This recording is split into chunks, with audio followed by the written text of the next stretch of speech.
adik-beradik dia pun tuntutkan faraid rumah tu.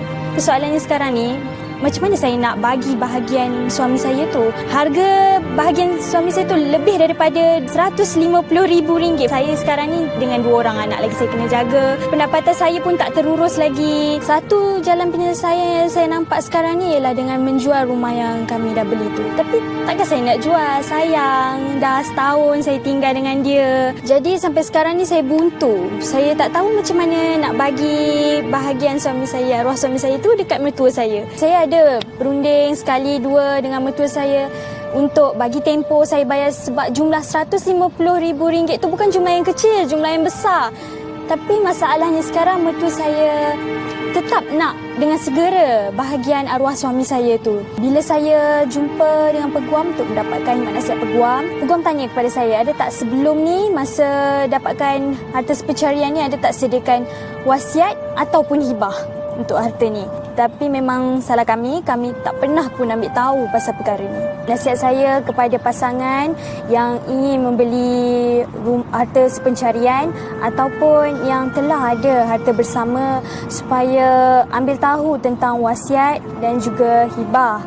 Sebab nanti sekiranya satu pasangan sudah tak ada, dia tak akan menimbulkan masalah kepada pasangan yang lagi satu yang masih hidup.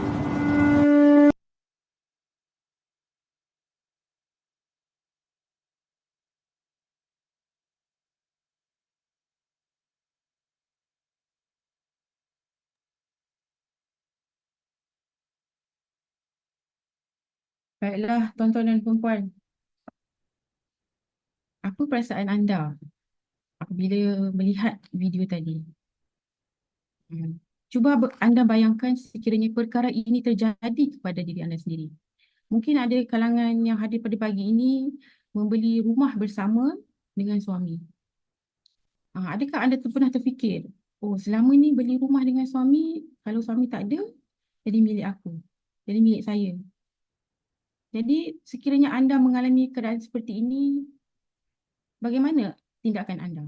Cuba anda bayangkan, sekiranya anda seorang suri rumah, mampukah anda untuk bayar bahagian faraid ibu bapa arwah suami tadi?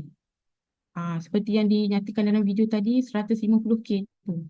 Bagi seorang suri rumah, 150K tu agak banyak. Jadi bagaimana sekiranya rumah tadi terpaksa dijual?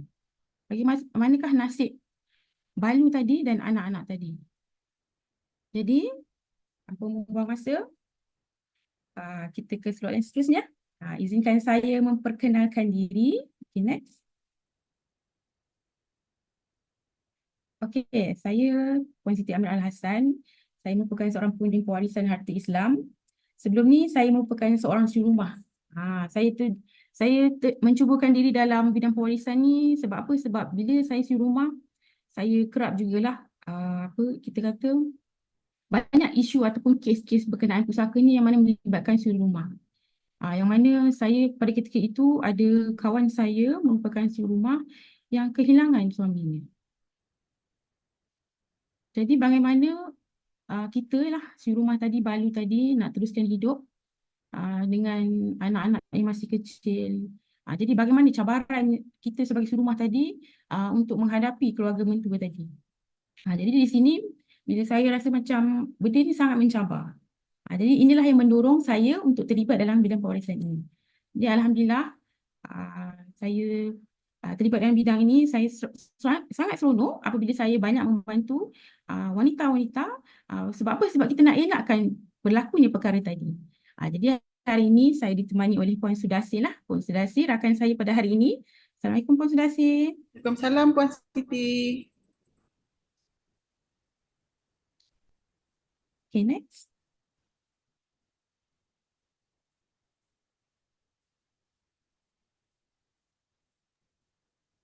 Okay, saya bersama Puan Sudasi. Puan Sudasi.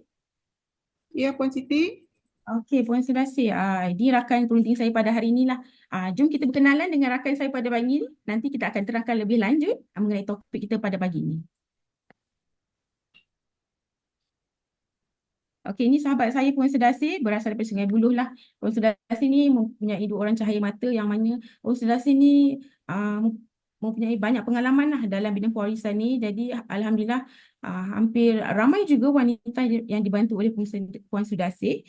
Jadi Puan Sudasih sudah bersedia ke untuk soalan yang seterusnya? Ya, sudah Puan Siti. Okey, kita persilakan Puan Sudasih. Okey, terima kasih Puan Siti. Okey, tadi kita dah saling berkenalan. Sekarang saya ingin juga mengenalkan siapa itu kami. Okey. Sebenarnya kami daripada agensi Kausa Group, iaitu agensi wasiat agensi korporat wasiat nombor 1. Okey, dan kami Kausa Group telah bersama-sama dengan Kausa Group sejak 10 tahun yang lalu. Kausa Group juga telah dinobatkan sebagai agensi terbaik wasiat selama 10 tahun berturut-turut dan telah memenangi anugerah Khalifah dan juga Piala CEO sejak tahun 2015 hingga 2024.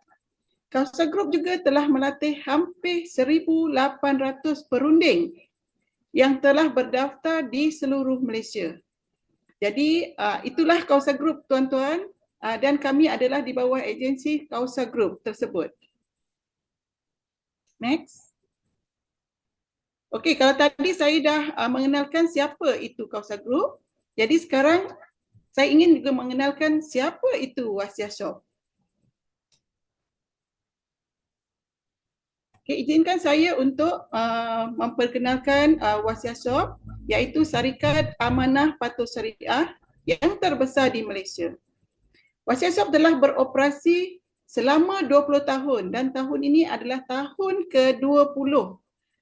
Dan alhamdulillah telah beroperasi sejak 20 tahun yang lalu dalam industri pewarisan.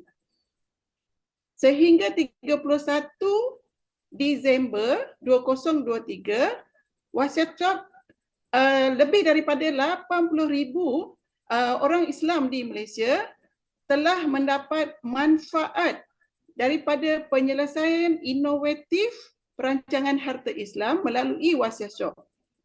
Dan sejak tahun 2004, lebih daripada 750 kes pelanggan telah berjaya diselesaikan dengan nilai harta pusaka melebihi 700 juta.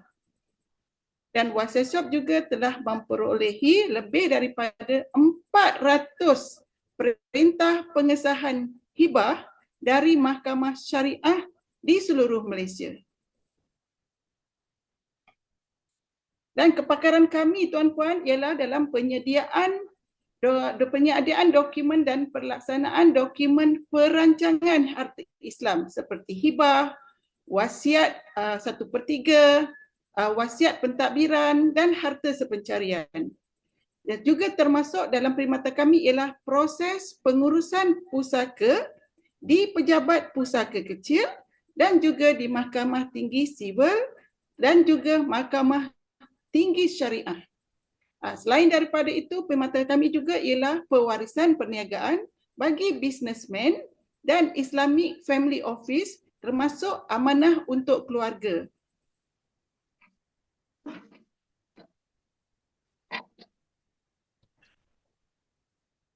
Okey, tadi saya ada memberi pengenalan tentang perkhidmatan. Kami juga Wasiat Shop telah menerima pensijilan sebagai syarikat amanah dan beroperasi di bawah Akta Amanah, iaitu Akta Syarikat Amanah 1949 dalam Akta 100.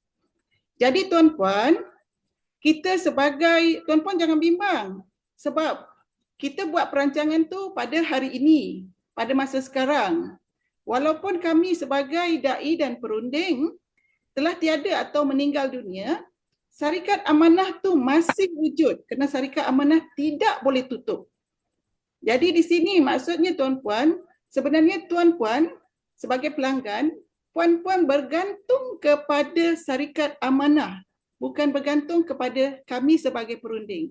Jadi jaminan dia ada di situ sebagai syarikat amanah memang tak boleh tutup. Jadi itulah perkhidmatan yang kami berikan kepada pelanggan-pelanggan kami di Wasiat Shop. Next.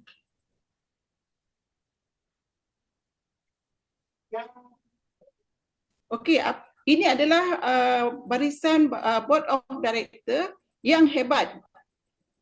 Kekuatan utama Wasiasop adalah dari sudut takbir, urus korporat dan juga barisan Board of Director yang terdiri daripada mereka yang mempunyai pengalaman luas dalam dunia korporat.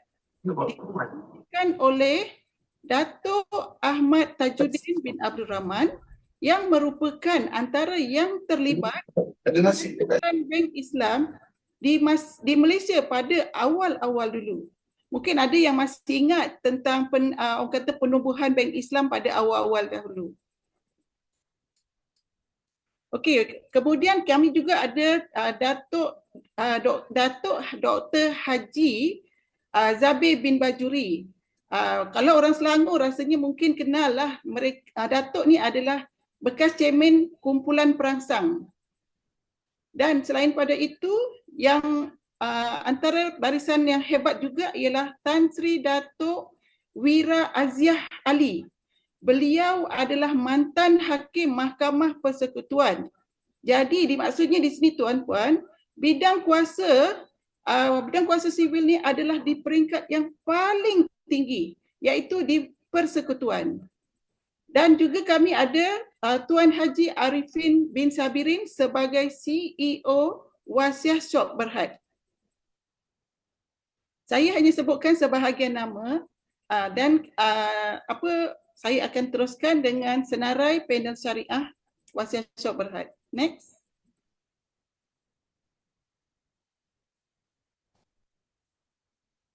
Okey tuan-puan, apa yang lebih penting ialah barisan ahli jawatan kuasa syariah yang memastikan segala solusi yang disediakan telah mematuhi keperluan syariah. Barisan panel syariah dipengerusikan oleh Datuk Seri Dr. Muhammad Yusof Cik Teh dan beliau adalah mantan hakim Mahkamah Rayuan Jabatan Kehakiman Syariah Malaysia di Putrajaya. Beliau juga adalah hakim yang pernah meluluskan kes hibah hartanah bercagar. Manakala Dr. Nurliza pula mempunyai PhD dalam bidang hibah. Jika tuan-puan pernah melihat wajah Dr. Nurliza di kaca TV, kerana beliau selalu menerima jemputan melalui program-program di TV. Dalam program ni beliau selalu berkongsi dan dijemput sebagai pakar pewarisan dan soalan yang biasa dibincangkan ialah berkenaan apakah perbezaan di antara hibah dan juga wasiat. Kerana di luar sana masih ramai masyarakat Islam yang sangat keliru tentang perbezaan apa itu hibah dan apa itu wasiat. Jadi di sinilah pentingnya tuan-puan juga yang peserta yang hadir pada hari ini, tahniah saya ucapkan kerana tuan-puan adalah insan yang terpilih untuk mendalami ilmu ini dengan lebih mendalam lagi. Okey, selain daripada Dr. Nisa, kami juga ada Dr. Zamrul Muda yang dikenali sebagai pakar pewarisan dan beliau mengkaji pelaksanaan pusaka di negara-negara Islam seperti di Jordan, Mesir dan lain-lain. Dan manakala Tuan Haji Sulaiman Kadimin adalah mantan pengarah pusaka Pahang yang mempunyai pengalaman selama 30 tahun. Pengalaman beliau sangat bermakna dan telah banyak membantu merancang harta pusaka. Dan yang terakhir, kami ada Tuan Syekh Nilamuddin bin Hassan. Beliau adalah mantan pengarah JKPTG Putrajaya. Jadi tuan-puan, panel syariah Wasiasop adalah orang-orang yang hebat dan mereka sangat berpengalaman. Next.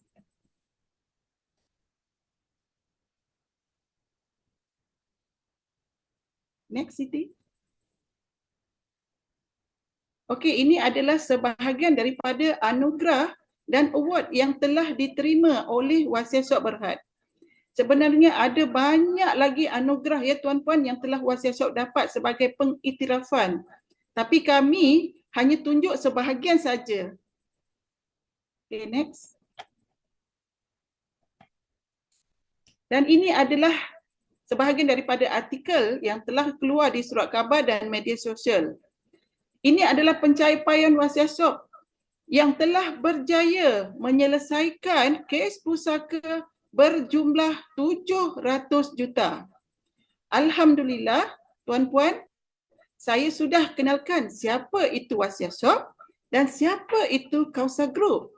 Jadi orang kata, kalau tak kenal, maka tak cinta. Jadi untuk sesi selanjutnya, saya ingin mempersilakan Puan Siti untuk berkongsi hari ini tentang topik selanjutnya. Tapi sebelum itu Puan Siti, saya ada soalan nak tanya Puan Siti. Soalan apa tu Puan Selasih? Okey. Ada bol saya ni. Okey, saya selalu kan Puan Siti, saya selalu menerima soalan dan jawapan yang begini ya. Ya. Daripada kenalan-kenalan yang saya jumpa lah. Okey, mereka selalu cakap, saya tak ada harta lah. Wang simpanan pun tak banyak. Adalah cukup-cukup makan je katanya. Tapi kan urusan pusaka ni dia cakap, alah untuk orang kaya-kaya je. Betul ke Puan Siti? Sebab saya rasa kita ni sekarang boleh katakan sama ada wanita berkerjaya, suri rumah, ibu tunggal ataupun mereka yang single, kebanyakannya ada wang simpanan. Betul tak Puan Siti? Jadi boleh tak Puan Siti terangkan sikit? Terima kasih Puan Selasih. Ya, saya pun sama. Kalau saya keluar dengan kawan-kawan saya tu, kalau kita tanya sembang-sembang bab harta ni, seorang pun tak ngaku ada harta. Dia kata harta tak ada, hutang ada. Jadi macam itulah. Terima kasih Puan Selasih. Okey, saya akan menerangkan lebih lanjut lah mengenai harta dan pusaka ni. Jadi kat sini saya nak tanyalah. Mungkin ada yang hadir pada pagi ini seorang suri rumah. Mungkin ada wanita yang berkerjaya. Saya nak tanyalah. Ada harta ke tak ada harta? Kalau tak ada harta, cuba type kosong kat ruangan komen. Kalau ada harta, type 1 kat ruangan komen. Saya nak tengok sikit.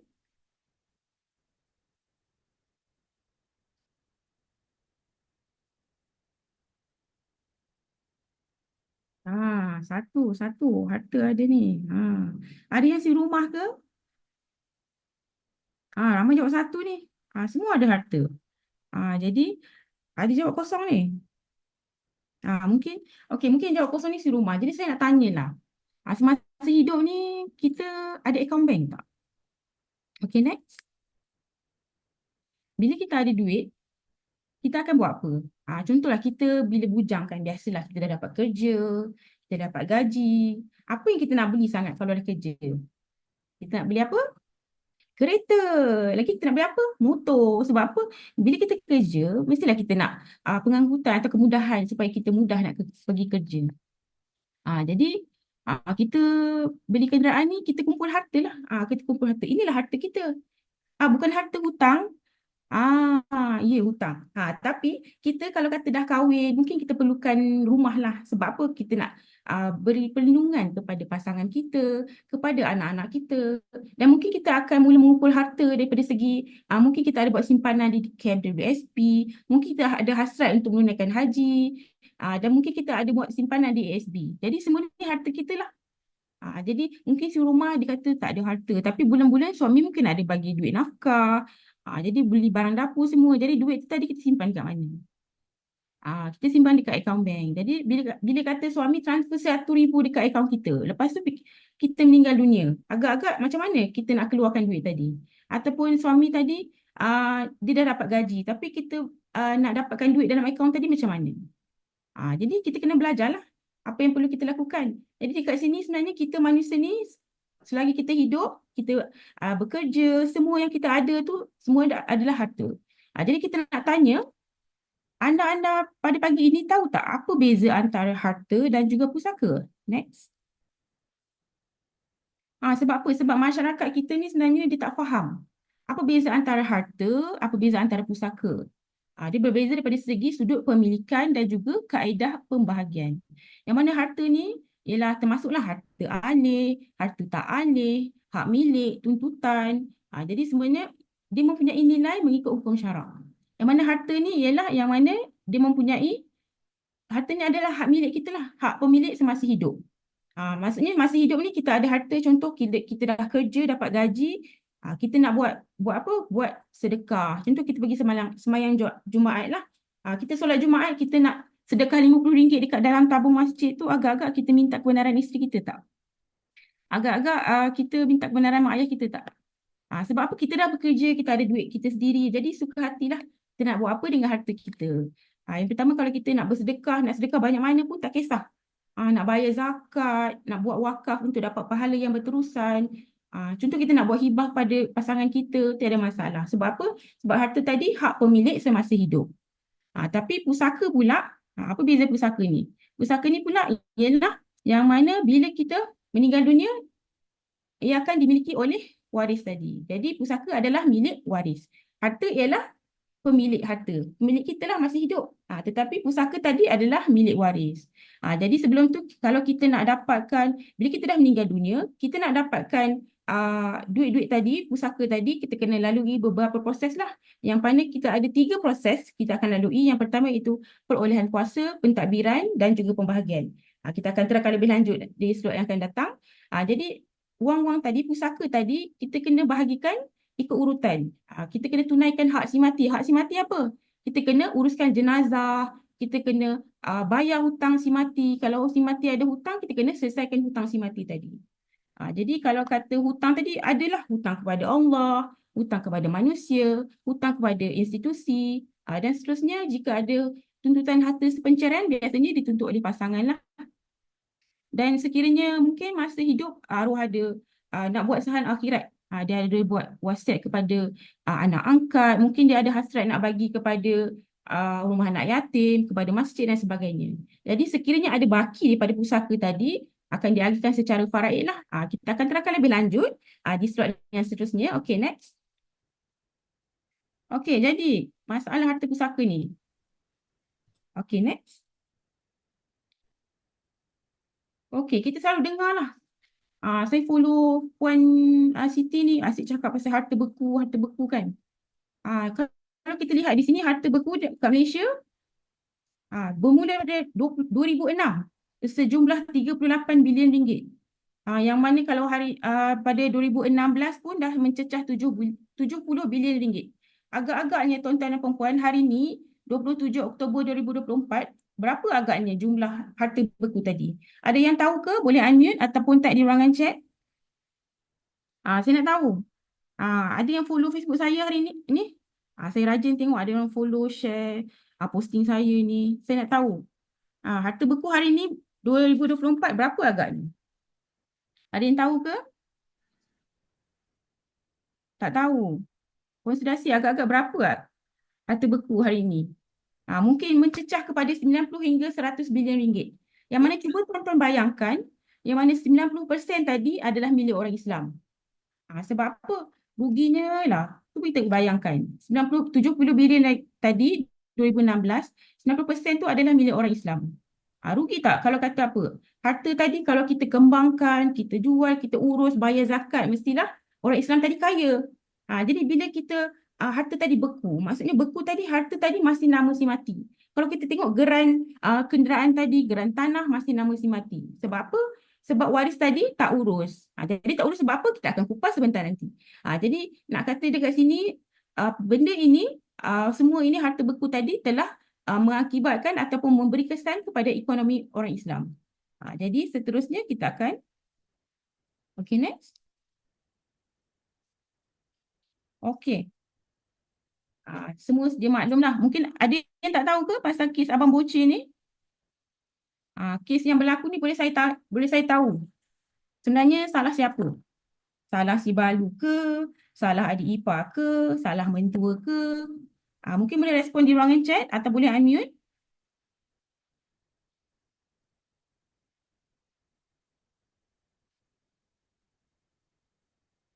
Okey, sebenarnya yang berlaku dalam kes Arwayaham Abang Bocil ni ialah berlaku salah faham. Bukan salah Balu, bukan salah sesiapa. Sebab yang berlaku ialah salah faham terhadap faraid. Sebab apa? Sebab RM1 pun kena faraid. Betul ke? Jadi cuba kita bayangkan, bila kita kematian suami, kita dalam bebanan emosi, kita ada anak kecil, cuba kita bayangkan. Kita dalam edah ni, kita nak keluar rumah tak boleh. Jadi macam mana kita nak survive? Maksudnya kita nak hidup, nak makan, nak minum, nak mungkin anak sakit nak pergi klinik, mungkin anak kita perlukan susu, pampers dan sebagainya. Jadi bagaimana? Duit mana kita nak ambil untuk kita gunakan untuk kehidupan kita? Nafkah diri kita, anak-anak tadi kita nak guna duit siapa? Kalau kata duit arwah pun kita tak boleh guna, agak-agak siapa yang akan beri bantuan kepada kita? Jadi sekiranya kita para wanita pada pagi ini, sekiranya kita berada di tempat hidayah tadi, cuba kita bayangkan. Bagaimana kita nak menghadapi ibu mentua tadi, adik ipar kita. Sebab apa? Sebab kita masih ada anak yang kecil, kita perlukan tempat berlindung, kita perlukan susu. Sebab apa? Kita ada bebanan emosi daripada pihak media, bebanan emosi sebab kita kehilangan suami. Jadi sekiranya puan-puan di sini, sekiranya ada pihak yang boleh bantu anda, adakah anda bersetuju sekiranya kami boleh bantu anda? Okay, next. Okey, sebenarnya saya cerita tadi pasal masalah pusaka, pasal kes Abang Boci semua ni. Yang melibatkan apa?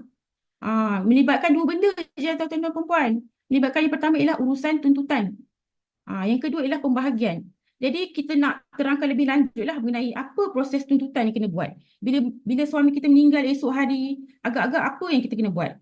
Mungkin suami meninggal pagi ni, mungkin petang ni meninggal, kita pun keluar pergi ATM ambil duit. Boleh tak macam tu? Jadi apa proses yang perlu kita buat? Jadi saya nak tanya Puan Sudasi lah. Agak-agak urusan tuntutan ni rumit ke, susah ke, macam mana Puan Sudasi? Sebab apa? Sebab saya tengok ramai waris-waris ni bila kematian tangguh-tangguh. Jadi saya nak tanya, urusan tuntutan ni sebenarnya mudah ke, sukar ke, bagaimana Puan Sudasi? Okey, terima kasih Puan Siti. Sebenarnya urusan ni, kalau kita ni ada ilmu, urusan tu mungkin kita boleh urus sendiri. Tapi yang masalahnya, bila kita tak ada ilmu, tak ada pengetahuan, tak ada kepakaran, dekat situ akan timbul macam mana nak urus. Dan sebabnya urusan pusaka ni, dia bukan percuma, dia ada kos yang terlibat. Kalau contohnya kita nak urus sendiri pun, dia ada kos-kos dia. Jadi dekat situlah yang selalu memberi banyak salah faham dan punca-punca kepada salah faham tersebut. Jadi dekat sini, dia kalau kita nak senang nak faham macam inilah. Ilmu ni perlu kita fahami, perlu kita dalami, sama ada kita selepas tu sama ada kita buat keputusan kita nak buat sendiri ataupun kita nak pihak ketiga yang bantu. Jadi dekat sini yang saya akan berkongsi jugalah nanti bagaimana cara-cara untuk meneruskan proses pengurusan seperti yang Puan Siti katakan tadi. Puan Siti cerita tentang harta terbeku, cerita tentang konflik-konflik, isu-isu semasa tentang masalah pusaka tu. Jadi untuk ni boleh saya teruskan ke Puan Siti? Boleh, silakan Puan Sudasi. Okey. Sabar nak tahu apa urusan tuntutan ni sebenarnya yang berlaku. Okey.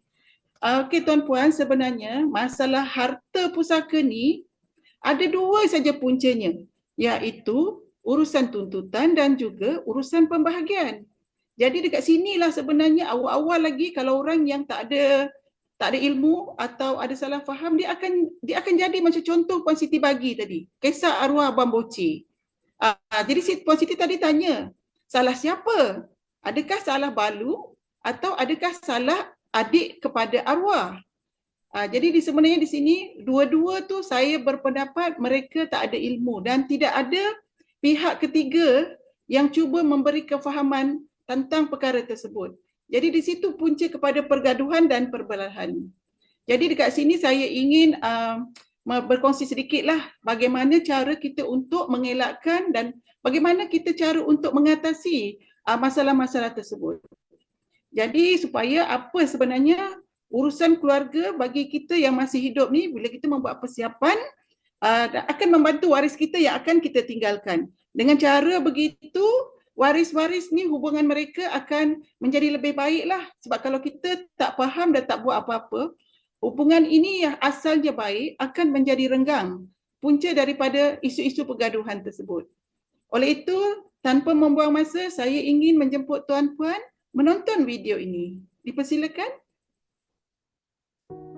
Selepas dia meninggal, kami lost. Tak tahu. Yelah, tak tahu apa nak buat kan? Tak tahu macam mana apa perlu flow nak buat ni, tak tahu. Dari segi sudut faraid lagi lah, tak terfikir pun masa tu berkaitan dengan pengurusan harta.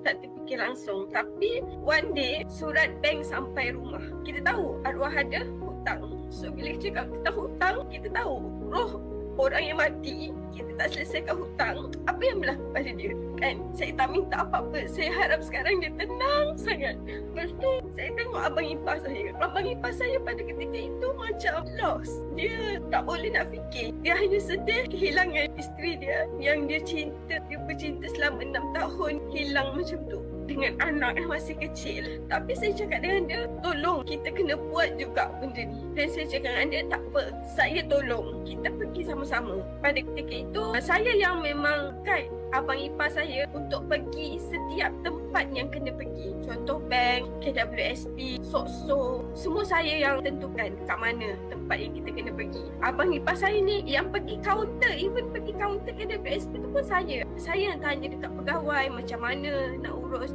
yang kaitan dengan ni Nurina arwah. Abang ipar saya bila dia pegawai akan panggil dia sebab dia adalah waris terdekat suami kan. Ni adik ni dia letak belakang tau. Memang dari segi sudut undang-undang adik ke apa ke kat belakang, dia kena pasangan dulu. So abang ipar saya ni dia jenis termenung je. Dia dah kan. Okay, so masa cakap dia, okay saya pun panggil dia pergi jumpa pegawai. Okay, bila kita tengok kan pegawai tu tengok okay nama arwah, kadang kita tengok nama arwah pun kita boleh nangis kat kaunter. Itu yang berlaku dekat atas abang ipar saya. Habis je belajar universiti, saya terus memang cari dan saya terus ambil kad legasi ni tanpa banyak soal. Sebab masa tu matlamat saya satu, saya nak ada harta sendiri dan saya yakin yang saya boleh kumpul harta sebab saya nak bila saya mati, saya tinggalkan harta untuk keluarga saya. Saya nak kalau saya mati dalam keadaan saya ada anak saya tak susah. That's why saya melalui susahnya urus pusaka dalam keadaan waris itu masih kecil, tak tahu apa-apa, masih menyusu badan kan. Saya mengalami situasi melihat pasangan itu bersedih sehingga hari-hari duduk dekat pintu dapur termenung kan, pegang anak nangis. Saya melihat ibu ayah yang kehilangan anak setiap kali solatnya menangis. Saya melihat semua situasi itu. Sebab tu sekarang isu kenapa saya selalu minta masyarakat supaya tak kiralah jangan ada mentaliti nanti suami kahwin lain, nanti isteri kahwin lain. Jangan ada mentaliti aku muda lagi lambat mati. No, tak. Even kita tahu bayi yang dalam kandungan pun boleh mati, apatah lagi kita yang memang bekerja, naik motor, kadang-kadang naik kereta, kadang-kadang kita tak tahu kan. Macam baru-baru ni meninggal kena hempap dengan apa? Kren. Perjalanan tu kita nampak macam selamat tapi rupanya tak selamat. Jadi kematian tu tak tahu, tak ada siapa boleh jaga, tiada jaminan. Sebab tu orang kata tanggungjawab kita sebagai manusia, sebagai pemilik harta, kita nak tak nak kena fikir tentang pengurusan pusaka kita dan perancangan harta kita sendiri.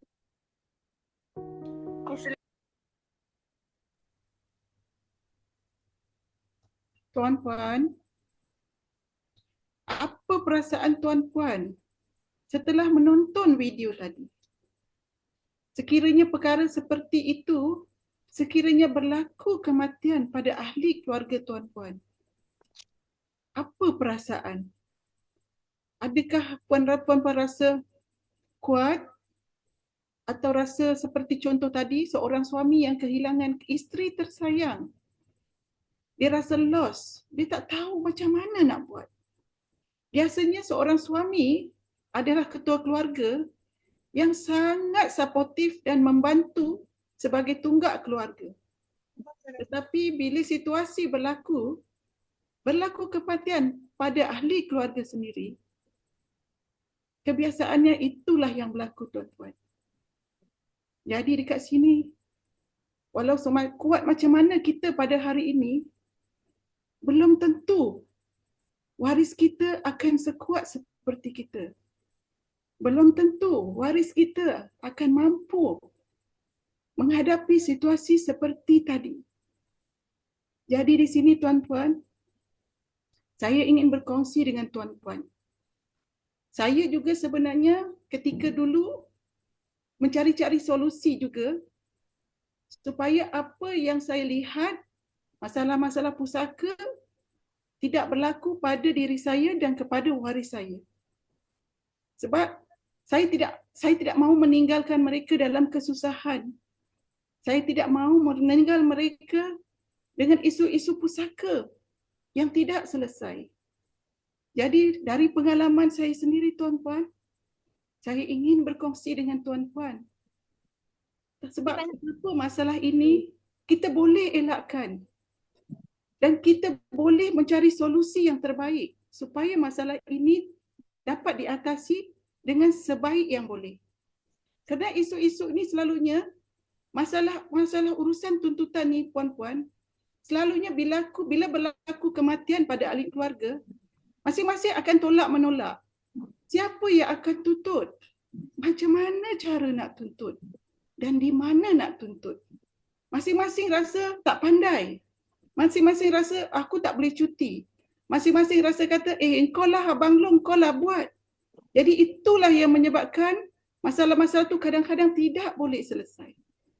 Jadi tuan-puan, setiap yang mati tu, setiap yang hidup tu akan melalui kematian. Jadi kita sebagai yang masih hidup ni masih ada peluang untuk membuat persiapan. Oleh itu, yang selalu kami tengok keadaan semasa ialah waris-waris bertelagah disebabkan mereka tidak faham apakah itu proses pusaka, kerana proses pusaka tu dia melibatkan undang-undang. Oleh itu tuan-puan, saya ingin berkongsi dengan tuan-puan bagaimana dan apakah solusi untuk mengatasi masalah ini. Okey, tuan-puan boleh lihat di sini, semasa kita hidup, semua harta yang kita miliki seperti rumah, tanah, wang simpanan, kenderaan, akaun-akaun bank, ASB tabung haji, saham syarikat bagi a business owner yang ada syarikat. Itu adalah harta kita. Contohnya saya bagi ya tuan-puan, kita masih hidup. Kita nak pergi bank, kita nak keluarkan jumlah yang lebih agak besar lah sebab tak boleh keluar dekat ATM, kita pergi ke kaunter. Jadi pegawai bank akan minta apa? Pegawai bank akan minta IC kita, kad pengenalan kita. Okay? Kita sendiri perlu hadir sebagai pemilik akaun bank tersebut, kita pun perlu hadir. Tak boleh diwakili oleh mana-mana pihak. Kerana pihak bank perlukan cap jari kita untuk pengesahan identiti. Jadi di sini maknanya semasa kita hidup, kita sendiri kena uruskan. Tapi bagaimana bila pemilik harta ni meninggal? Semua harta ni akan terbeku dan tidak boleh ada transaksi yang dilakukan. Oleh itu, bila sahaja berlaku semua harta ni akan terbeku seperti Puan Siti ceritakan tadi. Dan sekiranya kita tidak membuat apa-apa persiapan, waris-waris yang kita tinggalkan ni tidak dapat mendapat manfaat daripada harta tersebut. Untuk mengelakkan harta itu terus terbeku, jadi kita perlu, semasa hidup ni, kita perlu membuat persediaan supaya urusan pusaka ni menjadi lebih mudah. Okey tuan-puan, sebenarnya kita perlu tahu di mana kita perlu berurusan. Sebenarnya di Malaysia ni ada 3 tempat untuk kita, ada 3 agensi yang kita perlu berurusan. Jadi jangan silap sebab ada orang buat silap menyebabkan urusan pusaka tu akan tidak mudahlah. Jadi di sini saya bagi 3 agensi tersebut, iaitu sekiranya tuan-puan mempunyai harta lebih 5 juta, maka urusan pusaka itu perlu diuruskan di Mahkamah Tinggi Sivil. Dan bagi harta kurang daripada 2 juta, urusan pusaka tu boleh diuruskan di Pejabat Pusaka Kecil.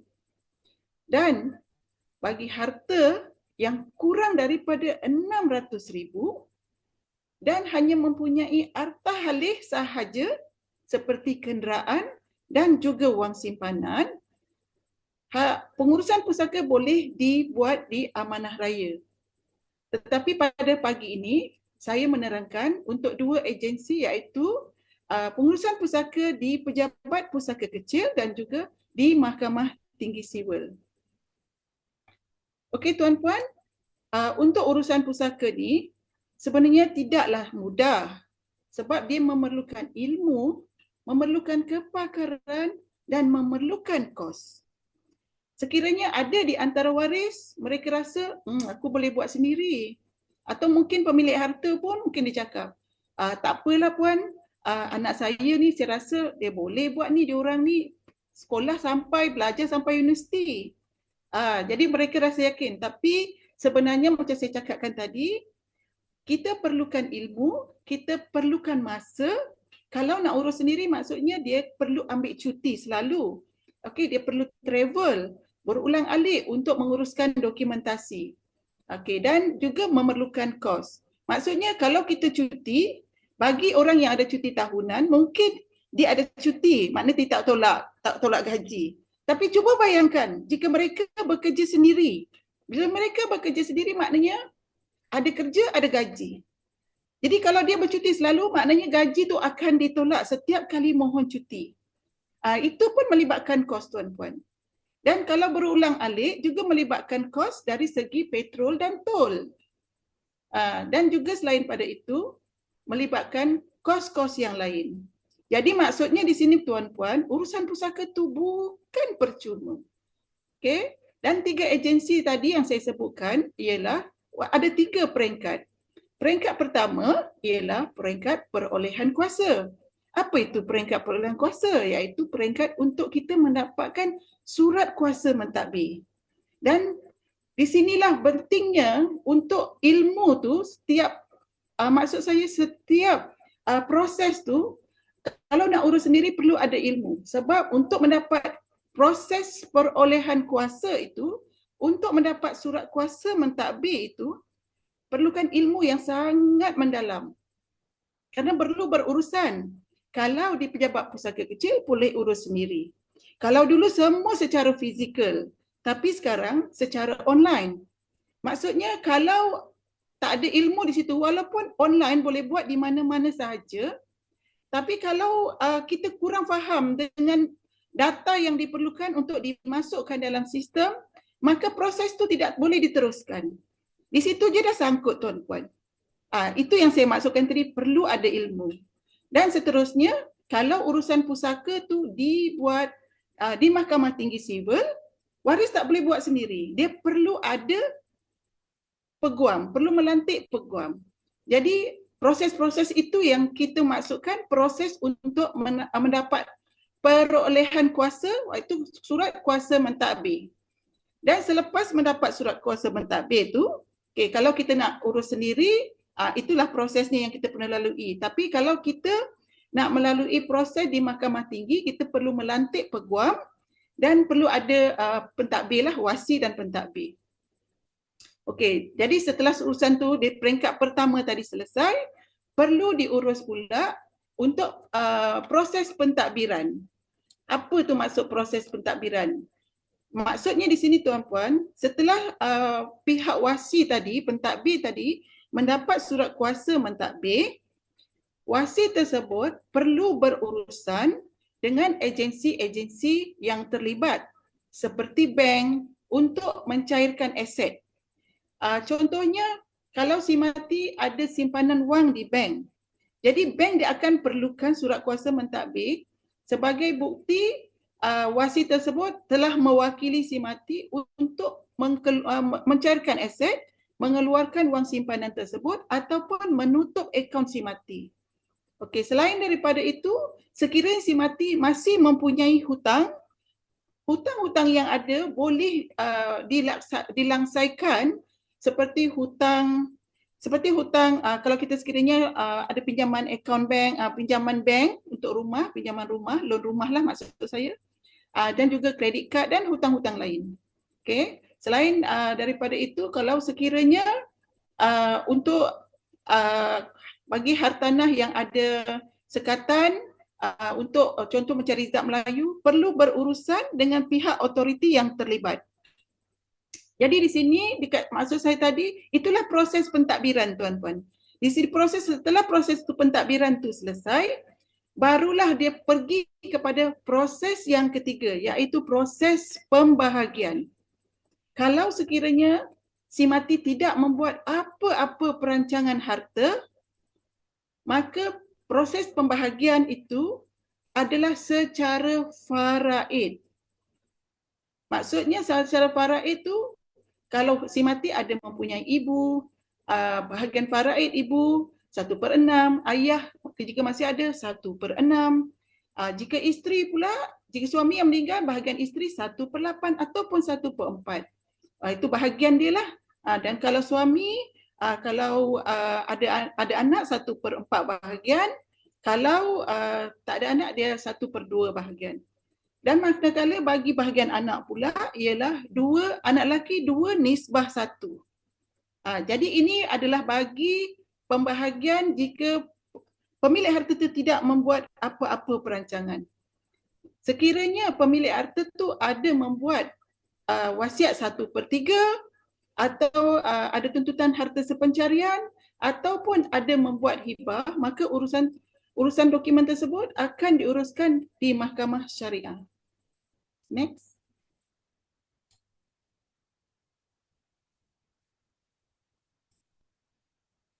Okey tuan-puan, tadi saya telah menerangkan juga tentang proses urusan pusaka untuk 3 proses bagi mendapatkan surat kuasa mentadbir atau perintah pembahagian, dan juga proses untuk pentadbiran dan pembahagian. Jadi di sini tuan-puan, setiap masalah tu sebenarnya ada solusi dia. Solusi itu yang kami ada di Wasiat Shop lah. Jadi saya ingin berkongsi dengan tuan-puan pada hari ini. Untuk menonton video ini ya, dipersilakan.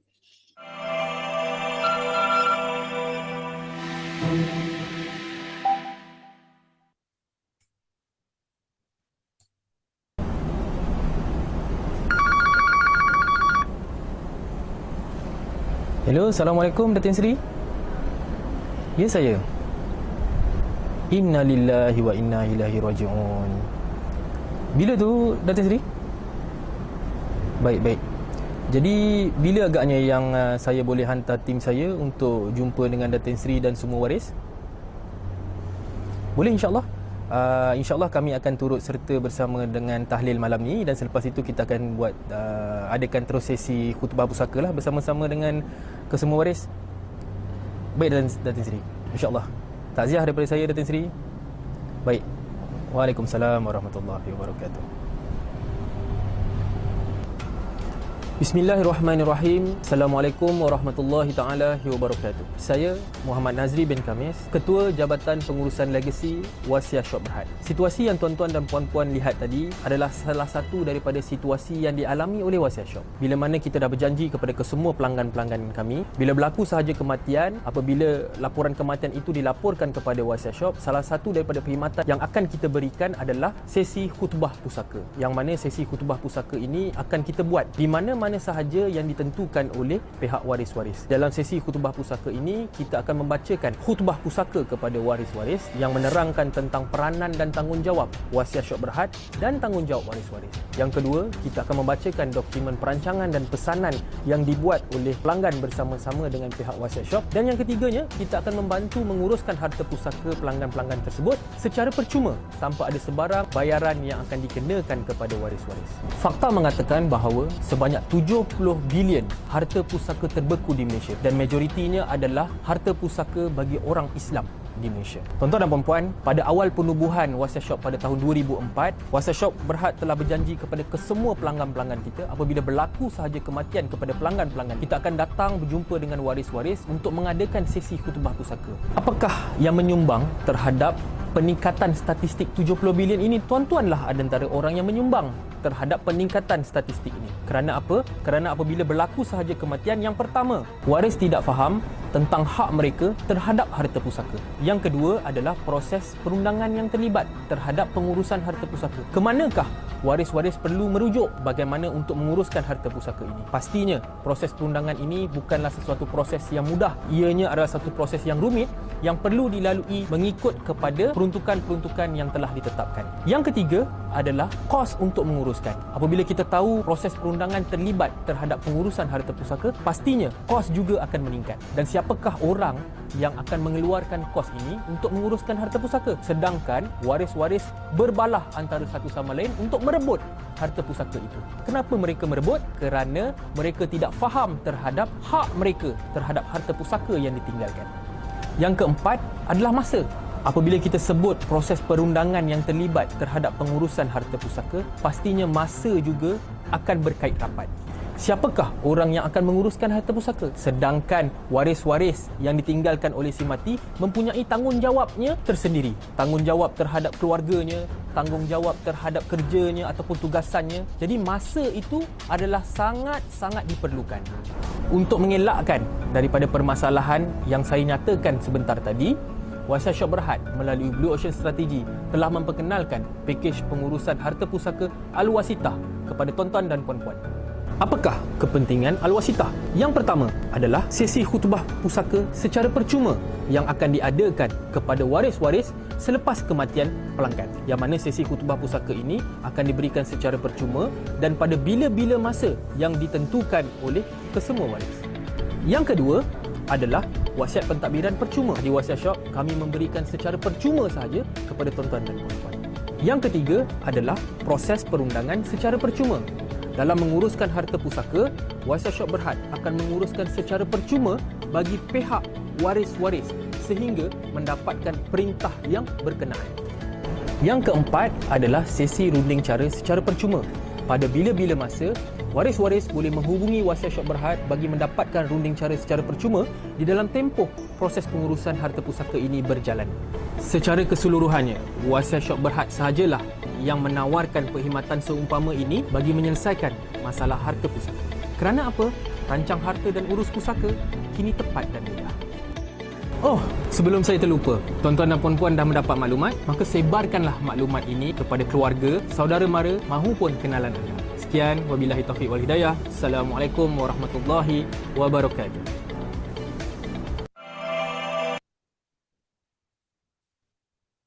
Okey, apa perasaan tuan-puan setelah menonton video tadi?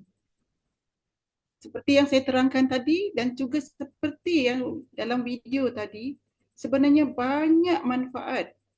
Itulah solusi tuan-puan daripada masalah yang kami ceritakan sebelum tadi.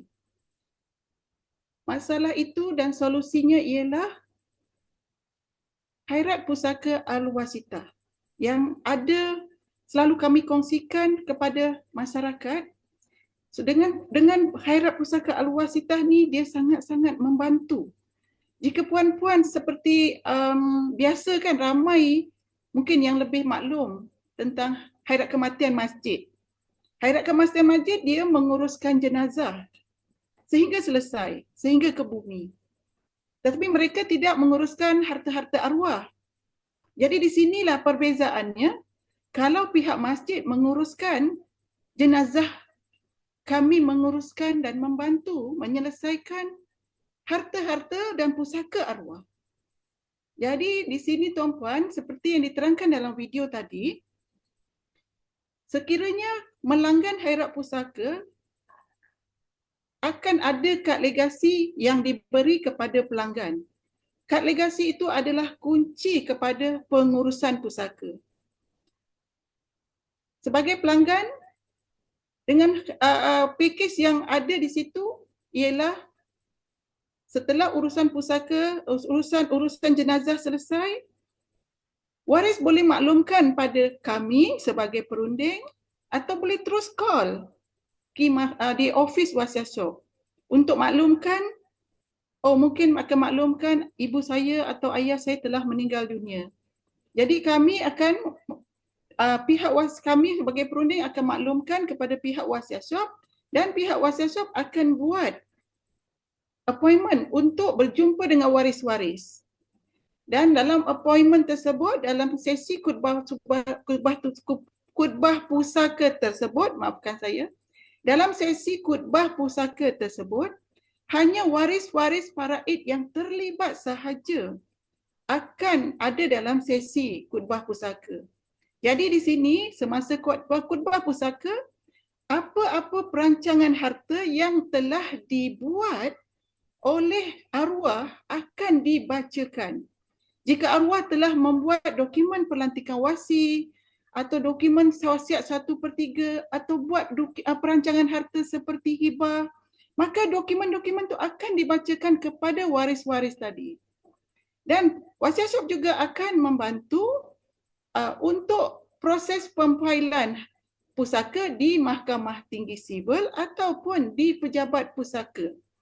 Jadi proses dia lebih mudah untuk mendapatkan surat kuasa mentadbir yang saya ceritakan dalam proses sebelum ini, dalam proses yang 3 peringkat tadi. Di sinilah puan-puan, dengan surat kuasa mentadbir ataupun perintah pembahagian, proses itu untuk menurun milik kepada nama arwah kepada nama waris-waris yang ditinggalkan akan menjadi lebih cepat, lebih mudah dan lebih tepat serta menjimatkan sehingga 90%. Penjimatan kos ni sebenarnya sangat membantu waris dan proses ini dibayar oleh pemilik harta semasa hidup. Kos dia dibayar semasa hidup. Jadi waris-waris tak perlu bayar. Inilah yang kami maksudkan urusan pusaka secara percuma kepada waris-waris. Jadi sangat-sangat menjimatkan. Kepada peserta-peserta yang hadir pada hari ini, jangan ke mana-mana. Tunggu sehingga penghujung sesi ini sebab kami ada berita baik untuk tuan-puan. Seperti yang tadi pada awal-awal kami maklumkan, ada voucher percuma untuk tuan-puan yang hadir pada hari ini bernilai RM500. Betul tak Puan Siti? Tadi kita ada maklumkan kan Puan Siti? Voucher ini bernilai RM500. Kami sangat berbesar hati nak berikan bagi pihak wasiat syok, kami sangat berbesar hati untuk berkongsi berita gembira ini dengan tuan-puan yang hadir pada hari ini. Jadi Puan Siti, sebelum saya meneruskan sesi ini, saya ingin bertanya soalan kepada Puan Siti Amira. Soalan apa tu Puan Sudasi? Saya bersedia menjawab. Okey. Soalan saya ialah, kalau urusan pusaka ni dah selesai, betul ke maknanya semua urusan pembahagian pun dah selesai? Apa pendapat Puan Siti? Okey, seperti yang Puan Sudasi terangkan tadi, lepas kita dah selesai urusan tuntutan, kita ada satu lagi fasa terakhir. Jadi, kita akan teruskan dengan fasa yang terakhir lah. Apa fasa terakhir itu? Jadi, Puan Sudasi boleh saya teruskan slot saya ni? Okey, dipersilakan Puan Siti. Okey, terima kasih Puan Sudasi. Okey. Cuba tengok kartun tadi. Kenapa wanita ni tadi berkerut kening? Ada yang hadir pada pagi ni berkerut kening ke dengar penerangan Puan Sudasi tadi? Pening kepala ke? Boleh urut-urut kepala sikit, boleh tarik nafas. Sebab apa? Sebab kita nak teruskan kita punya slot terakhir, iaitu kaedah pembahagian. Masalah pembahagian tadi. Jadi masalah pembahagian tadi, boleh sikit saya teruskan? Sebab kita sikit lagi, nak habis sikit lagi. Okey. Jadi kita nak tahulah urusan pembahagian ni, masalah pembahagian ni, apa sebenarnya isu yang berlaku. Okey, yang pertama next. Okey. Bila meninggal dunia, kita dah urus semua urusan tadi yang Puan Sudasi kata. Kita ada proses perolehan kuasa, kita ada proses pentadbiran. Jadi kita dah dapat semua harta tadi. Jadi kita nak bahagi tadi macam mana? Jadi siapa yang akan dapat tadi? Harta tadi. Dan berapa yang dia dapat? Berapa bahagian dia? Dan apa yang dia dapat? Dia dapat rumah ke, kereta ke? Jadi semua ni kita kena tahulah. Jadi, okay, next. Okey, ini adalah kaedah pembahagian. Kaedah pembahagian yang mana mengikut syarak. Iaitu kita ada 4 lah. Yang pertama ialah faraid, wasiat 1/3, harta sepencarian dan juga hibah. Jadi kita akan pergi satu persatu. Okey, kita pergi kepada faraid dulu. Okey, next. Okey, faraid ni ialah merupakan satu orang cakap kaedah pembahagian harta pusaka selepas kematian seseorang. Jadi kalau kata kita ada pasangan kita meninggal dunia. Jadi kita ada hukum faraid yang mana kita ada 5 waris yang utama, iaitu kita ada ibu, kita ada bapa, sekiranya yang meninggal itu isteri, jadi suami ada waris, isteri, anak lelaki dan anak perempuan. Jika yang meninggal itu ialah suami, jadi isteri adalah waris dia. Jadi faraid ni adalah boleh dikatakan sebagai default lah harta pusaka sekiranya kita tak ada buat perancangan mengenai hibah ataupun wasiat. Jadi dekat sini kita boleh tengok lah kalau yang meninggal dunia tadi lelaki, dia ada isteri tak, dia ada bapa, anak lelaki, anak perempuan. Okey, saya tak nak lanjut. Okey, seterusnya. Okey, yang ni hukum faraid ni sebenarnya okey. Okey, sebenarnya hukum faraid ni kita nak bahaginya hukum faraid ni siapa sebenarnya waris kita? Waris kita yang layak ni siapa? Yang pertama ialah yang ada pertalian darah dengan kita. Dan dia mestilah Muslim. Kalau kata dia bukan Islam, bukan waris kita lah. Dan dia mestilah mungkin dia ada mempunyai pertalian perkahwinan. Jadi dalam hukum syarak ni, ahli waris ni ialah yang mempunyai hak faraid ke atas si mati. 3 perkara tadi yang saya cakap. Jadi kita sebagai contohlah macam yang tadi, minta maaf ya. Sekejap, saya punya skrin saya tengah hang. Okey. Baiklah, sekiranya okey, sebagai contoh lah, kita nak bahagi kod faraid ni kan, kita dah si mati ni tak ada buat hibah, tak ada buat wasiat. Jadi apa yang perlu kita buat ialah kita perlu bahagi harta tadi kepada faraid. Jadi nak bahagi faraid ni sebenarnya bergantung kepada jenis harta. Contoh kalau wang, kita tengok dekat sini. Contoh suami kita ada RM50. RM50 dia tinggal. Okey, jadi RM50 tadi, bahagian berapa tadi? 12/72. Jadi kalau kata 12/72 ni 1/3 daripada 50 berapa ringgit agak-agak? Boleh kira ke? Siapa tahu jawapan? 12/72. Bapa dapat berapa kalau si mati ada RM50 tadi? Ada yang tahu ke? Boleh unmute ataupun respon di ruangan chat? Jadi kalau katalah contohlah kita bahagi tadi ada sen-sen. Jadi duit ni tak ada masalah. Sebab kita boleh mungkin duit tadi kita transfer online ataupun kita bagi secara cash pun boleh kita bagi secara sen. Tetapi bagaimana sekiranya harta tadi rumah? Okey, next. Okey, contohlah suami kita beli rumah, masa hidup ni suami beli rumah, suami kata yang rumah ni abang beli nanti kalau abang tak ada, sayang dengan anak-anak dulu dalam rumah ni. Tapi kita pun suami meninggal tiba-tiba mak dan ayah suami ada bahagian faraid. Jadi kat sini macam mana? Bahagian isteri dekat mana? Agak-agak bahagian isteri dekat mana? Wanita yang datang hari ni, kalau kata suami tak ada nanti, rumah suami tadi bahagian isteri dekat mana? Dekat dapur ke, ruang tamu ke? Jadi kalau kata contoh untuk kereta pula, kita bagi contoh untuk kereta pula. Okay, next. Okey, kereta tadi. Suami beli kereta. Contohlah beli Range Rover. Jadi bila suami meninggal, isteri tadi dia nak hantar anak sekolah. Jadi perlukan kereta lah. Jadi kalau kata kereta ni sebenarnya kita sedia maklum lah. Kereta ni gerannya hanya letak satu nama. Jadi kalau kita nak bahagi kod faraid macam mana? Isteri tadi dapat bahagian mana? Dapat tayar ke, steering ke? Jadi kita ada solusi lah yang mana bila kita nak bahagi kod faraid, pertama kali kita nak tahu, kita nak letak nama siapa dalam geran tadi. Kalau geran kenderaan tadi satu nama, kita nak letak nama siapa? Kalau rumah tadi mungkin kita letak 5 nama. Tapi kalau bagaimana sekiranya ibu dan bapa arwah tadi dia tidak mahu nama dalam geran, tapi dia nak dia nak tebus bahagian tadi. Macam tadi awal-awal video tadi, yang balu tadi yang mana ibu dan bapa suami tebus hak pusaka sebanyak RM150,000. Jadi dekat sini kita ada tak duit nak bayar bahagian tadi? Tetapi kalau kata rumah tadi nak kena jual. Lepas ni kalau kata kita dah jual rumah kita ni, baru hilang suami. Jual rumah tadi kita adalah sedikit cash. Tapi bahagian isteri berapa saja? Dekat sini boleh ke kita nak mungkin kita nak beli rumah lain, tapi ada ke rumah yang sama nilainya dengan rumah yang kita beli dengan suami tadi? Jadi inilah antara kaedah pembahagian faraid mengikut harta-harta. Jadi kita nak solusi yang lebih tepat. Contohnya kita memang berhasrat nak bagi rumah pada pasangan kita. Kita akan ceritakan apakah kaedah yang sesuai dengan harta tadi. Okay, next. Okay, seterusnya. Kita pergi pada kaedah yang kedua, iaitu wasiat. Wasiat ni biasalah. Biasa kalau kita dengar cerita kat TV pun, biasa kalau orang-orang tua ni dia akan cakap lah, Along nanti kalau mak tak ada, ni barang kemas ni mak bagi kat engkau lah. Along tu perempuan seorang, yang lain adik-adiknya laki.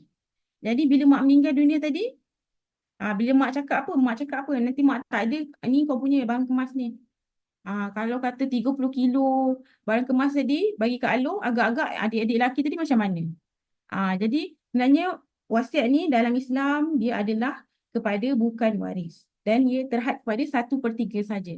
Mungkin kita ada anak angkat, kita nak bagi harta, kita boleh buat dokumen wasiat. Tapi terhad kepada 1/3 saja, tak boleh lebih. Dan kalau ada, mungkin ramai yang datang jumpa saya. Okay, next. Okay, ramai jumpa saya sebab apa?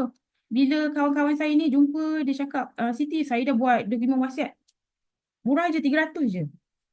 Saya pun macam okey. Lepas tu dia datang jumpa saya balik. Bukan apa, sebab dia follow saya kat Facebook. Bila dia follow saya kat Facebook, dia bacalah wasiat 1/3 kepada bukan waris saja. Jadi dia datang kat saya sebab apa? Sebab dia jumpa klausa ni. Cuba lihat skrin. Dekat sini ada ayat yang mana pembahagian wasiat saya ni hanya terpakai dan dilaksanakan selepas kematian saya sebab sekiranya mendapat persetujuan dan keredaan semua waris-waris saya. Okey. Jika tidak mendapat persetujuan daripada waris-waris, maka pembahagian dan pelaksanaan tadi mestilah mengikut faraid. Jadi kat sini, kawan saya pun macam, salah lah ni kan. Jadi, dia perlu buat kaedah yang tepat. Jadi, kita nak bagi harta kepada orang kita sayang, kepada waris kita, kena ikut solusi ataupun kaedah yang tepat lah. Okay, next. Okay, jadi sebab itulah kita ada satu lagi iaitu kaedah harta sepencarian. Okey. Harta sepencarian ni dia ialah kalau kita ikutkan sebenarnya ramai wanita dia tak tahu sebenarnya. Masa berkahwin dia banyak menyumbang dalam rumah tangga, banyak orang cakap kalau kata suami beli rumah, isteri beli perabot, hias-hias rumah cantik-cantik. Tapi sebenarnya mereka tak tahu satu perkara, bahawa harta sepencarian ni perlu dituntut, bukan berlaku secara automatik. Jadi dekat sini, sekiranya kita nak tuntut harta sepencarian ni, dia perlu kepada pembuktian lah. Kalau kata kita ada contribute atau sumbang dalam rumah tangga tadi, apa bukti tadi? Sebab apa? Sebab kalau kita nak buat tuntutan di mahkamah syariah, hakim akan tanya lah. Okey puan, apa bukti puan ada sumbangan dalam rumah tangga tadi? Jadi kalau kita gagal sediakan, contoh kita tak ada resi, jadi macam mana kita nak tuntut harta sepencarian tadi? Harta sepencarian ni sebenarnya kena tuntut lah. Sebab, tapi dia punya semaksimal 1/2 saja. Okey, jadi kalau betul lah kita suami, kita sayang anak kita, pasangan kita, jadi kita perlu beri harta tadi kepada mereka dengan solusi yang tepat lah. Jadi saya akan ceritakan apakah kaedah yang seterusnya. Okay, next.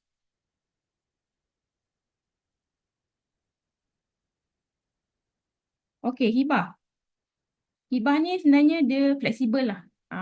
Hibah ni kalau kita nak buat hibah ni sebenarnya pertama-tama sekali, kita kena tahu apa niat kita. Saya nak hibah semua harta saya, boleh ke tak? Boleh ke tak Puan Sudasih kalau nak hibah semua harta kita ni?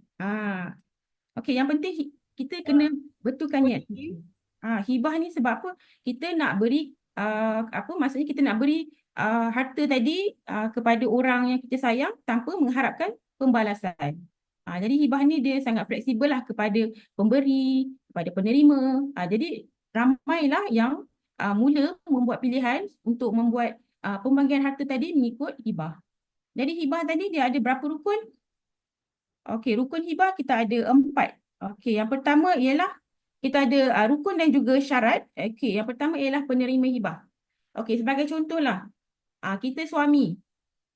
Pemberi hibah ni kenapa dia kena akal fikiran ni waras, sihat tubuh badan. Dia tak boleh nyanyuk, tak boleh hilang ingatan, dia tak boleh apa pun cakap dalam keadaan marad al-maut. Mungkin masa tu suami kanser tahap 4. Bila buat hibah tak sampai sebulan meninggal. Jadi hibah tadi boleh ditentang lah. Jadi syarat yang pertama ialah pemberi tadi kena sihat, bukan dalam keadaan amarat al-maut.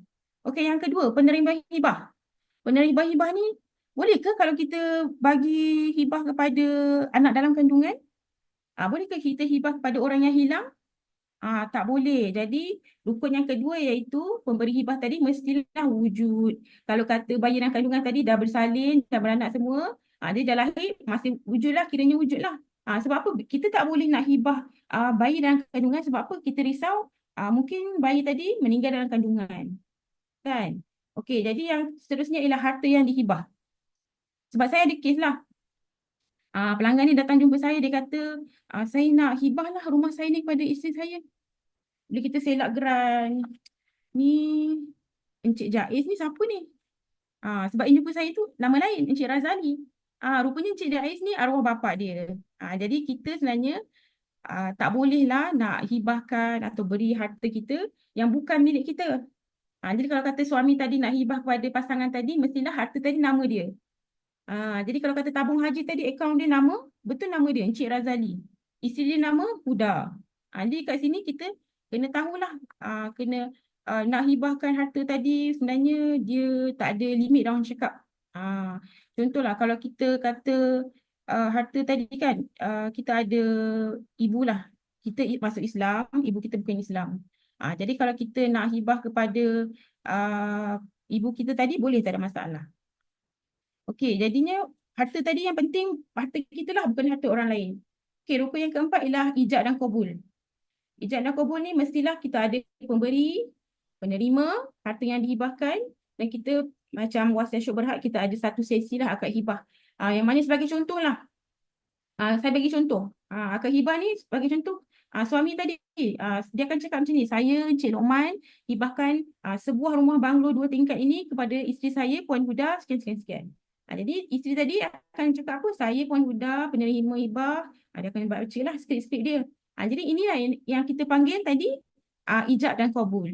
Jadi yang terakhir ialah qobat. Qobat ni ialah syarat lah yang mana dia adalah bukti penyerahan harta kita kepada penerima tadi. Jadi sebagai contoh, mungkin masa akad hibah tadi kita ada berikan kunci rumah kepada pasangan kita. Mungkin kita ada penyerahan daripada segi dokumentasi lah. Sebagai contoh geran tanah, SMP dan sebagainya. Okay, next.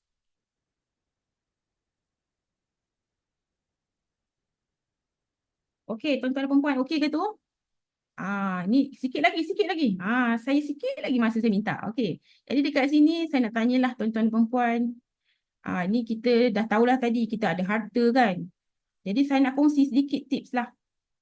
Kita dah sampai ke, kita dah tahu cara pengurusan, kita dah tahu cara nak takbir harta tadi. Jadi kita dah tahu kaedah, apa kaedah pembahagian harta tadi. Jadi kita senaraikan dulu. Yang pertama sekali, okey, boleh ambil kertas kalau nak salin. Boleh ambil kertas, pen. Yang pertama, kita senaraikan aset kita tadi. Sebab apa? Sebab cuba tanya pasangan kita. Cuba tanya suami tadi. Ataupun tanya isteri kita. Mungkin tanya mak ayah kita lah yang bujang ni. Dia tahu tak aset kita, harta kita? Kalau kata kita meninggal dunia nanti ataupun ibu bapa kita meninggal dunia nanti, agak-agak kita tahu tak ayah kita ni ada harta apa? Ada hutang apa? Jadi yang pertama sekali, yang pentingnya kita kena senaraikan aset kita. Aset kita kalau tengok kat sini ada rumah. Rumah tu harta tak alih lah. Kalau harta tak alih ni macam simpanan kita. Mungkin kita ada buat simpanan di KWSP, kita ada unit trust, ASB dan sebagainya. Yang kedua, penting sangat bila kita ada harta, kita kena buat apa? Maksudnya kita ada dokumentasi. Maksudnya kita kumpul harta kita tadi yang ada dokumen-dokumen tadi, kita letak dalam satu file. Kita namakan file tadi, letaklah nama kita, file Faraid Siti Amirah. Nanti bila saya tak ada, nanti suami saya, oh ini file Faraid Siti Amirah. Ada semua maklumat saya. Saya simpan semua IC salinan IC suami saya, ibu bapa saya, waris-waris saya letak semua dalam tu. Kalau kata saya ada rumah, saya letak geran tanah, semua dalam tu. Jadi mudahlah bila saya meninggal dunia nanti, suami saya akan ada satu senarai aset saya. Okay. Jadi mudah waris kita nanti nak uruskan pusaka kita. Okay, next. Okay. Jadi secara konklusinya, kita dah tahulah apa cabaran kita sebagai seorang wanita. Tak kira lah kita bekerja ke tak bekerja, berkahwin ke, bujang ke, ibu tunggal ke. Cabaran kita ialah kita tak faham faraid. Sebab tu berlaku kes Hidayah tadi dan juga adik iparnya. Yang pertama kita tak faham faraid. Jadi kalau tak faham faraid, kena belajarlah ilmu faraid tadi. Sebab apa? Sebab kalau tak faham faraid tadi, berlakulah waris bertelagah. Lagi satu, kita seperti Puan sudah terangkan sebentar tadi. 3 kunci pewarisan yang diterangkan tadi, yang mana bila kita nak urus pusaka ni, dia melibatkan undang-undang, undang-undang syarak, undang-undang sivil. Jadi kita kena ada ilmu cara nak urus pusaka tadi. Dan seperti dalam video tadi, kita tengok Encik Nazri terangkan panjang lebar tadi. Urus pusaka ni ada 2 benda lah. Urus pusaka ni perlu kepada kos, perlu kepada masa. Jadi kalau kita meninggal dunia nanti, agak-agak siapa dah nak urus pusaka kita nanti? Siapa nak ambil cuti? Siapa nak keluarkan duit tadi? Jadi solusi ni kita dah tahu apa solusi tadi lah. Seperti Puan Sudasi dan saya terangkan tadi, kita kena sediakanlah satu, kita kena rancang pengurusan harta kita dan kita kena rancang harta kita mengikut 4 kaedah tadi. Saya terangkan tadi faraid, wasiat, tuntutan harta pencarian dan hibah. Jadi solusi yang mana yang sesuai? Jadi kita dah tahu semua tu, apa yang perlu kita buat hari ni? Nanti lepas habis taklimat ni agak-agak puan-puan nak buat apa? Nak pergi makan ke, nak tidur ke? Nanti dah lupa lah apa yang saya terangkan tadi. Kan Puan Sudasi, kita pernah je cakap tadi kan. Jadi apa yang tuan-tuan perlu buat ialah ambil tindakan. Supaya apa? Supaya kita tak ulang kesilapan orang dahulu. Kita dah tahu mak ayah kita tadi tak urus apa pusaka datuk nenek kita. Jadi bergaduh adik-beradik, pakcik kita semua gaduh. Jadi kita nak ulang ke semua sejarah kesilapan orang lalu? Jadi saya ingatkan supaya kita bertindak segera. Okay, next. Okay, next. Baiklah.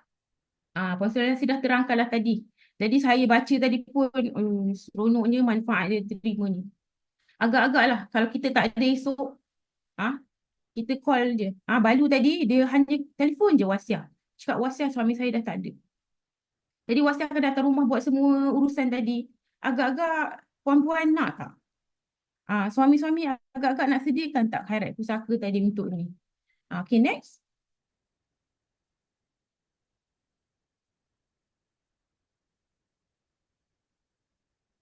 Okey, jadi siapa yang hadir pada pagi ini? Saya tengok sikit. Okey, 21 orang yang hadir pada hari ini, saya nak tanyalah. Agak-agak berminat tak nak terima manfaat yang disebutkan oleh Puan Sudasi tadi? Jadi, siapa yang berminat nak terima manfaat tadi, bolehlah kita hubungi pengenal anda sekarang. Okey, ambil telefon sekarang, Okey, ambil telefon. Buka WhatsApp, nombor WhatsApp pengenal anda. Okey, tekan 3. Tekan 3 sekarang. Saya bagi masa 1 minit. Siapa yang berminat nak terima manfaat tadi, maksudnya kita langgan, waris kita terima manfaat tadi. Kita suami, kita langgan, orang waris kita, pasangan kita akan terima manfaat tadi. Okey, dah. Saya bagi 1 minit. Okey, boleh WhatsApp pengenal sekarang. Okey. Jadi contohlah, kita ada harta. Saya nak bagi kepada pasangan saya. Suami nak hibah rumah kepada isteri. Mungkin ada beli rumah 2 nama. Mungkin suami nak hibah kepada isteri nak hibah kepada suami. Jadi kalau kata berminat nak buat perancangan harta tadi. Sebab apa? Sebab tak nak berlaku apa risiko-risiko tadi. Jadi siapa yang berminat boleh WhatsApp pengenal anda. Okey, boleh tekan 2 siapa yang berminat untuk merancang harta. Mungkin nak merancang harta menggunakan hibah, menggunakan wasiat. Okey, boleh WhatsApp pengenal sekarang. Okey, jadi kalau kata ada yang tanya saya ni, berminat nak buat dua-dua, nak sediakan dua-dua lah buat isteri dia. Sebab dia risau. Sebab dia risau kalau dia tak ada, siapa nak urus pusaka tadi? Isteri dia sendiri rumah, jadi susah lah dia nak urus, isteri dia nak jaga anak-anak lagi, nak ke sana ke sini buat urusan, jadi susah, agak menyukarkan. Jadi kena keluar kos, perlukan masa. Dan dia juga berhasrat untuk hibahkan rumah pada pasangan tadi. Sebab apa? Bila dia hibahkan rumah, ada tempat tinggal buat pasangan tadi, buat balu dan anak-anak dia. Jadi kalau kata kita berminat buat dua-dua tadi, bolehlah buka dua-dua. Buat 3 dan 2. WhatsApp pengenal sekarang. 3 dan juga 2. WhatsApp pengenal sekarang. Okey, dah ke? Okey, kita ada tawaran istimewa yang Puan sudah sebutkan tadi lah. Tawaran istimewa itu kita ada voucher lah. Voucher ni kita berikan sempena ulang tahun yang ke-20 Wasiat Syok Berhad. Voucher ni bukan selalu kita bagi. Sebab Wasiat Syok Berhad ni dah berumur 20 tahun. Jadi kita beri kepada ni lah. Okey. Okey, kita ada voucher tadi. Jadi eksklusif sangat. Sebab apa? Kita risau juga nanti Wasiat Syok Berhad kata okey, voucher tamat. Jadi semasa ada promosi ni, sempena ulang tahun Wasiat yang ke-20, ambil peluang ni, sebab voucher ni bukan apa, sebab kita dah tahu pengurusan. Kita dah tahu pengurusan tadi, kita dah tahu pembahagian. Jadi bila meninggal dunia tadi, kita kumpul ramai-ramai, agak-agak siapa yang akan jadi ketua? Boleh ke kita nak urus pusaka dekat pejabat pusaka kecil, nak buat urusan tu perlukan ramai? Kalau kata waris tu 5 orang, 5-5 kena pergi. Betul ke? Jadi mungkin ada isu yang berlaku bila meninggal dunia, Alung akan cakap, Alung sibuk lah, tak nak buat lah, Angah pun sibuk, semua sibuk. Jadi saling tolak menolak, tak nak buat. Tapi ada kes yang mana pakat berebut nak jadi pentadbir. Alung buat, Angah buat, Ucu buat, semua berebut. Jadi gaduh, last-last tak buat. Jadi kita nak mengelakkan perkara ini, kita nak lantik seorang yang mana kita percayalah. Macam saya lantik suami saya lah. Jadi bila saya lantik suami saya lah akan buat urusan pusaka tadi. Jadi tak perlu dah mak ayah saya tadi yang dah tua, dah lanjut usia ni nak buat urusan tadi. Jadi bila kita lah lantik, tak ada masalah lah. Jadi nak lantik tadi kita perlu kepada apa? Kepada dokumentasi. Yang mana voucher tadi yang kita beri pada pagi ini, kita akan bagi apa Puan Sulastih? Okay, next slide. Ya Puan Siti, kita bagi secara percuma sahaja. Sangat menarik. Jadi sebagai ini adalah hadiah daripada Wasiat Syok Berhad sempena ulang tahun ke-20. Kami berikan kepada peserta yang hadir pada pagi ini. Jadi tuan-puan, jangan lepaskan peluang. Boleh dapatkan, boleh scan voucher apa yang ada di depan skrin tuan-puan untuk claim dan tebus dokumen wasiat secara percuma. Ini khas untuk tuan-puan yang hadir pada pagi ini sahaja. Betul tak Puan Siti? Betul Puan Sulastih. Jadi sementara peserta kita seramai 21 orang ni scan, kita jenguk ke ruangan chat dulu. Mungkin ada yang nak tanya soalan. Kita limit pada 3 soalan lah. Sebab kita dah lama ni, nanti orang bosan. Nak pergi lepas ni pergi makan lah. Tapi jangan lupa kita isi voucher tadi, scan voucher tadi. Isi maklumat yang ada, sebab apa? Bila kita dah isi, sahlah tadi, tuan-puan dah tebus voucher tadi. Jadi kita akan berikan dokumen pelantikan wasiat tadi secara percuma. Jadi kita tengok ruangan chat. Puan Sulastih, ada soalan ke? Mungkin ada yang nak bertanya soalan, limit pada 3 soalan, boleh unmute. Kita dah nak ke penghujung sesi. Jika ada soalan, boleh bertanya.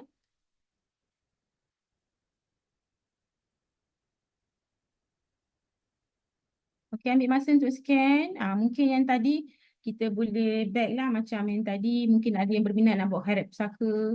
Boleh klik, boleh WhatsApp pengenal 3. Dan mungkin ada yang nak merancang melalui harta tadi melalui hibah. Boleh WhatsApp pengenal anda 2. Yang berminat nak dapatkan dokumen pelantikan wasiat secara percuma, boleh scan QR code ni. Okey, boleh ambil jika ada sebarang soalan. InsyaAllah kita akan habis tak lama lagi. Sikit lagi nak habis.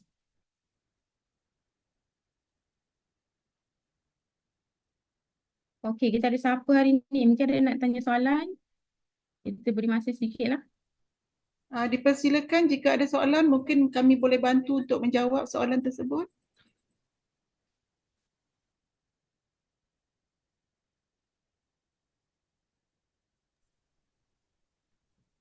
Puan Siti, mungkin ada yang rasa segan nak tanya. Tak apa, mungkin boleh rujuk semula kepada pengenal masing-masing lah.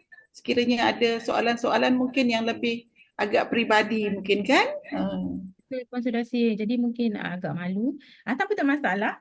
Okey, jadi kita dah sampai ke penghujung sesi kita pada hari ini. Daripada pagi tadi pukul 9 subuh kita start kan. Sekarang dah 10.41.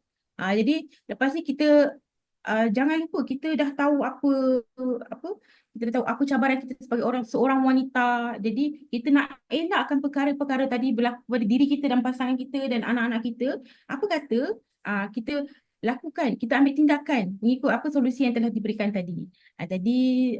Tanpa Saya pun tak ada apa yang nak cakap.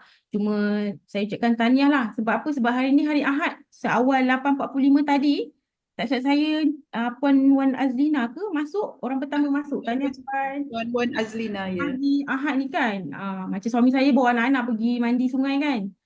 Jadi mungkin lepas ni ada yang nak keluar makan dan sebagainya. Jadi tahniah saya ucapkan, saya mohon maaf lah sekiranya ada salah dan silap, apa yang baik daripada Allah, yang buruk daripada saya sendiri. Saya minta maaf. Okay, Puan Sudasi? Okey, pesanan kita, okey dekat skrin tu ada kita punya FB profile. Okey, bolehlah friend dengan kami Siti Amira Al Hassan dan Sudasi Bisri. Boleh kita menjadi sahabat di media sosial. Okey, seperti Puan Siti cakap tadi, saya juga ingin mengucapkan terima kasih kepada tuan-puan yang hadir pada pagi ini. Setia menunggu daripada mula awal 8.45 pagi sehingga sekarang 10.43 pagi. Jadi saya sangat-sangat ingin mengucapkan tahniahlah pada tuan-puan kerana tuan-puan adalah insan-insan terpilih sebenarnya yang hadir pada hari ini. Sebab mengorbankan masa rehat, masa cuti di pagi minggu untuk menimba ilmu pada hari ini. Jadi tahniah diucapkan pada tuan-puan dan pesanan saya ialah jangan, sehari ini tuan-puan dah ada ilmu, gunakan ilmu yang ada itu untuk membuat tindakan. Kerana tindakan tuan-puan pada hari ini akan menentukan masa depan ahli keluarga dan pasangan yang disayangi. Betul tak Puan Siti?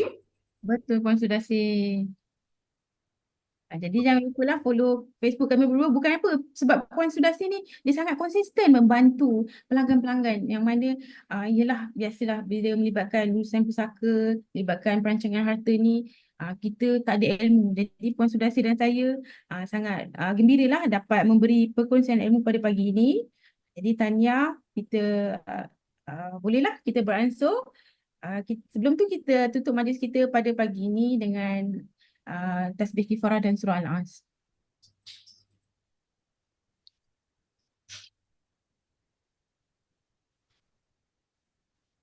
Amin amin ya rabbal alamin. Alhamdulillah, terima kasih semua. Boleh beransur. Terima kasih semua. Dan scan QR code tadi, kalau tak sempat boleh WhatsApp pengenal lah. Mana-mana yang tak sempat boleh hubungi pengenal semula untuk mendapatkan sesi tebus voucher dan juga sesi konsultasi. Jangan bimbang tuan-puan, boleh berhubung semula ya. Kalau ada apa-apa pertanyaan boleh juga berhubung dengan kami. Betul tu Puan Sudasi. Terima kasih semua. Assalamualaikum. Terima kasih Puan Siti. Terima kasih semua yang hadir.